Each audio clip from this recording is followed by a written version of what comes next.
ये देखो, ये एक नुकीली लकड़ी की छड़ी है। तुम इसका इस्तेमाल मिट्टी खोदने और बीज बोने के लिए करते हो। यही सबसे शुरुआती खोदने वाली लकड़ी है। लेकिन पूरे दिन मेहनत करने के बाद भी आधा खेत तक नहीं बो पाते। तब तुम एक तेज धार वाले पत्थर को घिसकर लकड़ी के सिरे पर बांध देते हो। इससे मिट्टी चीरने की क्षमता तुरंत कई गुना बढ़ जाती है। यही हल का प्रारंभिक रूप बनता है। इस साधारण हल की मदद से तुम किसी तरह अपना पेट भर लेते हो। लेकिन अगर कई एकड़ खेत जोतने हो तो केवल इंसानी ताकत से उसे दबाकर चलाना बहुत धीमा और कठिन काम है। तब तुम सोचते हो, क्यों ना बैल से काम लिया जाए। तुम हल के आगे एक लंबा लकड़ी का डंडा जोड़ते हो जिसे बैल के जुएं से बांधा जा सके। यहीं से बैलों द्वारा खींचे जाने वाले हल की शुरुआत होती है। बैल के खिंचाव को सहने के लिए तुम हल के मुख्य भाग को और मजबूत बनाते हो।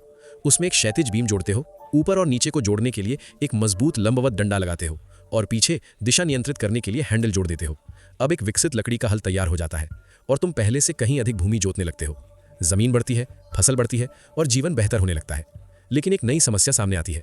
यह हल बहुत लंबा और सीधा है। छोटे छोटे धान के खेतों में इसे मोड़ना बैल चलाने से भी ज्यादा मुश्किल हो जाता है। तब तुम एक ऐतिहासिक बदलाव करते हो।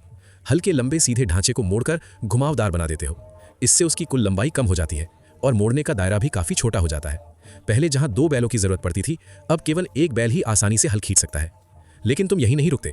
हल के अगले हिस्से में एक घूमने वाला जोड़ लगा देते हो। यह केवल मोड़ने के समय ही काम नहीं आता। खेत जोतते समय मिट्टी की कठोरता या रास्ते में आने वाले पत्थरों के अनुसार हल का अगला भाग थोड़ा बहुत दाएं बाएं स्वतः ही हिल सकता है। बिल्कुल वैसे ही जैसे लिखते समय हमारी कलाई स्वाभाविक रूप से हल्की हल्की हरकत करती है।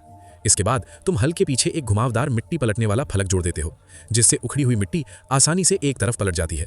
ये घुमावदार फलक, घूमने वाला जोड़ और मुड़ा हुआ हल तीनों मिलकर खेत की जुताई को पहले से कहीं अधिक आसान और प्रभावी बना देते हैं।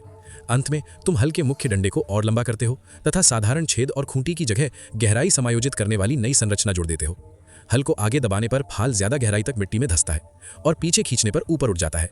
अब जुताई की गहराई को मनचाहे तरीके से नियंत्रित किया जा सकता है। तुम फाल के आगे सहायक हिस्से और मजबूती देने वाले सहारे भी जोड़ते हो, जिससे पूरा ढांचा पहले से अधिक मजबूत और संतुलित हो जाता है। एक साधारण खोदने वाली लकड़ी से लेकर विकसित लकड़ी के हल तक और फिर घुमावदार हल तक तुम्हारी बुद्धिमत्ता ने कृषि इतिहास में एक महान क्रांति ला दी। बधाई हो, तुमने क्यू युआन हल यानी कर्व्ड प्लाव या कड़वीन हल का आविष्कार कर लिया।